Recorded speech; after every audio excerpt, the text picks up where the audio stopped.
안녕하세요. 리더뉴 정태영 원장입니다. 다시 돌아왔습니다. 코 성형 후에 콧대 부분은 마음에 드나 코끝이 조금 불만족스러울 때 환자분들은 이제 간단하게 재수술을 받고 싶은 마음이 많이 드는 것 같아요. 코끝만 재수술을 해야 되는지 아니면 전체를 다 해야 되는지 이런 부분에 대해서 알아보도록 하겠습니다.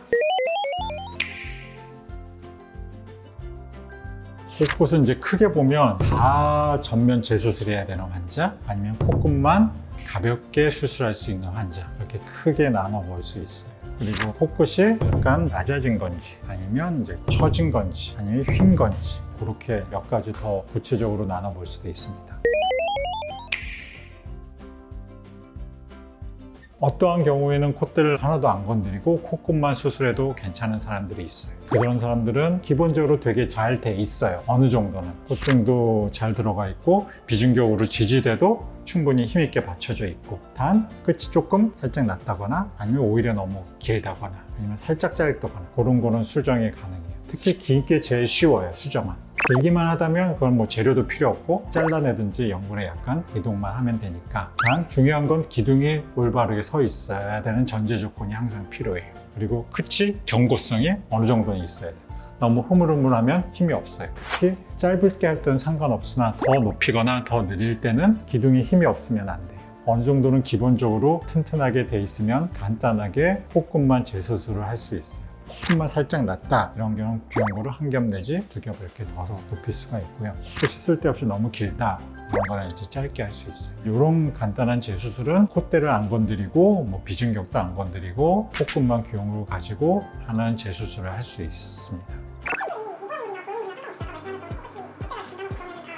근데 무보형물이냐 보형물이냐 그건 중요치가 않아요. 제일 중요한 거는 끝에 받쳐주는 기둥이 힘이 좋으냐 휘어 있느냐 이전 수술에서 코 안에가 휘었느냐 이게 중요해요. 안에가 휘고 얘가 힘이 없으면 안 돼요. 그런 경우는 전면 재수술을 해야 돼요. 아무리 코끝이 조금 높이는 거더라도 이 기둥 부분이 힘이 온전치 않으면 그거는 간단하긴 한데 남아있는 재료도 힘이 모자른 재료이기 때문에 더 추가적인 보강이 강한 재료가 들어가야 될 수가 있어요. 비중격을 사용하지 않았다면 비중격을 사용해야 되고요. 비중격 연골을 사용했는데도 기둥이 휘었다거나 기둥이 약하다면 무경골 같은 걸 써야 됩니다.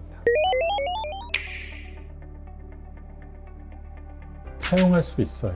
다만 걔가 어느 정도는 이식돼서 들어가면 약간 달라져요. 의사가 이제 잘라 쓰는 것도 있고 이만한 걸 덮어놔도 약간 볼륨이 주는 것도 있죠. 그리고 떼어내는 과정에서 약간의 손상도 있기 때문에 걔 자체로 다시 하는 게 충분치 않을 수 있지 걔를 못 쓰는 건 아니에요. 힘이 없어서 얘가 무너진 건지 아니면 잘못 방향을 세워서 한 건지에 따라 다 다를 수 있잖아요. 힘은 좋으나 잘못 세워진 거랑 똑바로 세워야 되니까 괜찮은데 제대로 세웠는데 얘가 힘이 없어서 꼬꾸라진 거라면 얘는 그 연골로는 힘을 못 받으니까 다른 연골을 추가로 해줘야 된다는 뜻입니다. 콧대 부분은 우리가 실리콘도 사용하고 고어텍스 인공보형물을 사용하잖아요. 근데 이제 코 기둥이나 코끝에는 인공보형물은 잘 사용하지는 않아요. 왜냐면 하중, 텐션이라고 얘기하는 긴장감이 많이 작용해요. 많이 뽑으면 늘어나면서 얇아지기 때문에 가뜩이나 연골도 자극을 주는데 그러한 인공보형물이 더 자극을 주면 피부가 너무 얇아지는 그런 성향이 있기 때문에 이런 기둥 부분이나 코끝 부분에는 인공보형물을 잘 사용하지 않아요. 예전에는 메드포아라는 물성을 사용하기도 했었어요. 특히 이 기둥 부분에. 최근에는 잘 사용하지 않아요. 단 피부가 되게 두꺼운 사람이 있어요. 괜찮은 것 같아요. 그렇지만 그런 피부가 두꺼운 사람이 흔치는 않기 때문에 그런 메드포아 같은 인공보형물은 잘 사용하지 않고요. 최근에는 흡수되는 인공보형물이 있어요. 메쉬라고 통칭되는 흡수되는 실로 만든 이제 판 모양인데 그런 경우는 이제 기둥에도 지금은 사용하고는 있어요. 이론적으로는 뭐 나쁘지 않는 방법이긴 하나 저는 개인적으로는 뭐 그렇게까지 메쉬까지 사용하는 거는 대체할 물건, 기증 연골 같은 게 있기 때문에 뭐 메쉬 같은 재료는 사용하고 있지는 않죠. 전치 재수술이랑 코끝만 재수술하는 건 많이 달라요. 코끝만 재수술은 가끔은 기본 코 성형보다도 더 쉬울 때가 있죠. 이제 전체 재수술은 훨씬 더 왜냐면 전체 재수술을 한다는 건 그만큼 상태가 안 좋은 거라고 볼 수도 있고 어느 정도는 되어 있는 것도 다 뜯고 다시 해야 되는 거기 때문에 시간도 많이 걸리고 변수도 더 많고 더 어려운 게 사실입니다.